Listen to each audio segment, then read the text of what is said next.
কি ঐক্য সব ক্ষেত্রে ঐক্য হবে না। জামাতের রাজনৈতিক আদর্শ, জাতীয়তাবাদী দলের রাজনৈতিক আদর্শ আর বর্তমানে যে সরকার আছে তাদের যদি কোনো দল হয় তাদের রাজনৈতিক আদর্শ এক হবে না, এটাই স্বাভাবিক। কিন্তু এক হইলে তো দল একটাই হইতো। সুতরাং এদের মধ্যে তো অনৈক্য থাকবেই। দল হইলেই তখন তিনটা দলের তিনটা ম্যানিফেস্টো থাকে, এই ম্যানিফেস্টোতে এরা আলাদা আলাদা পলিটিক্সটা করবে, জনগণ যাদেরকে বেছে নেয়। এখন হচ্ছে আমরা ঐক্যমত হবে জাতীয় স্বার্থে। উনি যেটা বলছিলেন উনি কিন্তু ওইটা মিন করে নাই যে না, অনৈক্য উনি বলতে শিক্ষার্থীদের মধ্যে হ্যাঁ অনৈক্য তৈরি অনৈক্য হতে এটা পারে। অন্য হিসাবে, এটা হইতেই পারে, হ্যাঁ। 10টা দল থাকতে পারে বাসা, এটা গণতন্ত্রের সৌন্দর্য হলেও এটা যে একাধিক দল থাকবে, পার্লামেন্টে ডিবেট হবে, হ্যাঁ ভালো সিদ্ধান্ত হবে, ভালো প্রস্তাব আসবে। এখন যেটা আমরা যেটা দেখছি যে আমরা কিন্তু কিছু কিছু প্রশ্নে আমরা কিন্তু এক কি আমাদের ধরেন হচ্ছে যে এই যে আমরা যে এই যে রেভুলেশন, হ্যাঁ 24-এর যে রেভুলেশন, এই প্রশ্নে কিন্তু কোনো আপোষ নেই। আপনি দেখবেন আপনি কোথায় কোথায় বলেন এখানে পলিটিশিয়ান আছেন, যখন ওই প্রশ্ন আসবে তখন কিন্তু আবার সবাই এক আমাদের স্বার্থ পরে আগে আগে ওটাকে টাকাও। সুতরাং এখানে যে জিনিসটা আর আরেকটা জিনিস বলছেন যে যে যে এক দফা, আপনি বোধহয় খেয়াল করবেন এক দফা কিন্তু প্রথম দিয়েছিল তারেক রহমান। আমি সফল এক দফার কথা বলছি আর কি। হ্যাঁ এক দফা সফল বলতে কি মানে সফল কি, তারেক রহমান কিন্তু আরেকটা কথা বলেছে, আপনারা মিস করেন, ফয়সালা হবে রাজপথে, মনে আছে এটা? উনি কিন্তু একটাই কথা বলতেন বক্তব্য যে ফয়সালা হবে রাজপথে, ফয়সালা কিন্তু রাজপথে বেসিক্যালি হয়েছে। আমার কথা হচ্ছে যে তারেক রহমানের যে ম্যাচিউরিটি বর্তমানে, যে যে প্রজ্ঞা, আপনি আপনি জুলাই আন্দোলনে তারেক রহমান কিন্তু একদম সক্রিয় ছিলেন, একদম এই তারেক গণ অধিকার পরিষদে তারেক কিন্তু তার বক্তব্যে বলেছে যে তারেক রহমান তাকে ফোন করতেন, নট অনলি তারেক, আদার্স যারা এই যে আপনার নুরুল যারা আছে সবার সাথে কিন্তু বিএনপি সহ আদার্স যে দল সবার সাথে লিয়াজন মেনটেন করতেন, তাদেরকে যেভাবে যাকে যেভাবে সাপোর্ট দেওয়ার ডাইরেকশন দেওয়ার দিতেন। এখন আমার কথা হচ্ছে আমরা কেউ ক্রেডিট নিতে চাই না, আমরা একটা ইয়ে থেকে মুক্ত হয়েছি, একটা মানে স্বৈরতন্ত্র থেকে মুক্তি পেয়েছি, এটাই আমাদের অনেক বড় স্বাদ।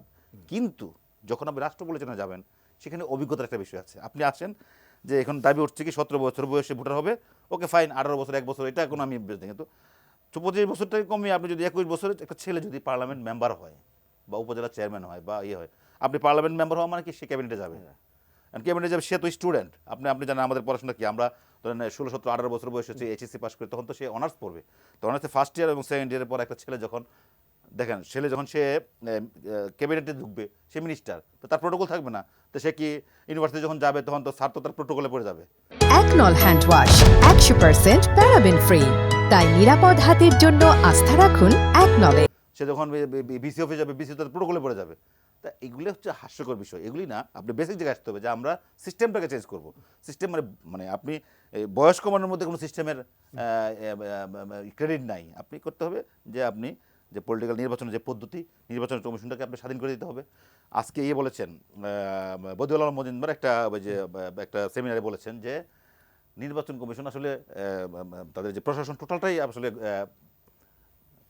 জনপ্রশাসন প্রশাসন বিভাগের মানে আপনার আন্ডারে। তো এদেরকে ছুটাইতে হবে, স্বাধীন করে দিতে হবে। আমি বলতেছি মুখোমুখি স্বাধীন, কিন্তু এদের বেতন ভাতা সব এখানে, সব কিছু এখান থেকে করতে হয় অনুমোদন। তো এদেরকে যদি ইন্ডিভিজুয়াল না করা হয়, এটাকে স্বাধীন করতে হবে। আপনার আমাদের বিচার ব্যবস্থাকে তো একদম ধ্বংস করে দিয়ে গেছে, এই বিচার ব্যবস্থাকে রিএস্টাবলিশ করতে হবে, এই জায়গাগুলিতে কাজ করতে হবে।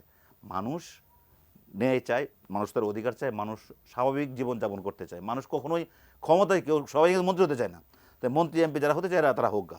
কিন্তু আমি একজন সাংবাদিক জার্নালিস্ট, আমি মানুষের পালসা যতটুকু বুঝি যে মানুষ শান্তি চায়, যানজনমুক্ত শহর চায়, স্বাভাবিক মূল্যে দ্রব্যমূল্য কিনতে চায়, মানুষ নিশ্চিন্তে ঘরে ফিরতে চায়। আমি একটা পয়েন্ট আমি মিস করে যাবো, আমি যেহেতু সাংবাদিক কমিউনিটি লিড দিই, আমার সাংবাদিকদের নিয়ে আজকে তথ্য উপদেষ্টা নাহিদ ইসলাম একটা বক্তব্য দিয়েছেন যে সাংবাদিকদের বয়স মানে আফটার রিটায়ারমেন্টে একটা ভাতা ব্যবস্থা চালু করা। হ্যাঁ, এটা খুবই ভালো উদ্যোগ, যদি করা যায় এটা খুব ভালো হয়। আপনি দেখেন ভাই, আমাদের যে পেশা, আমরা তো এটাও তো সাংবাদিক, আমাদের টেন নিউজ পুরোটাই সংবাদ বেস চ্যানেল, আমরা সাংবাদিক যারা আছি, আপনি দেখেন একটা ছেলে বা একটা লোক যখন 60 বছর বয়স আসে বা 65 বছর বয়সে রিটায়ারমেন্টে যাবে, সে কিন্তু কিছুই নিয়ে যেতে পারতেছে না। অন্যান্য সব পেশায় কিন্তু এটা আছে, সব পেশা এর অ্যাপ থেকে সব হয়ে যাচ্ছে। তো আমরা রাজপথে নামছি, আমরা চাই যে সাংবাদিক পেশার জন্য গভর্নমেন্ট কিছু করুক। বর্তমানে মিডিয়ার যুগ, আপনার 30-40টা আপনার টিভি চ্যানেল হয়ে গেছে, পত্রিকা আছে হচ্ছে ধরেন এ ক্যাটাগরির 30-40টা, সব মিলে এই যে হাজার হাজার সাংবাদিক, এদের কিন্তু ভাগ্যে কিন্তু খুবই করুণ। সাংবাদিকদের কিছু কিছু সাংবাদিকদের ভাগ্য অবস্থা খুব করুণ, বড় বড় সাংবাদিক আমি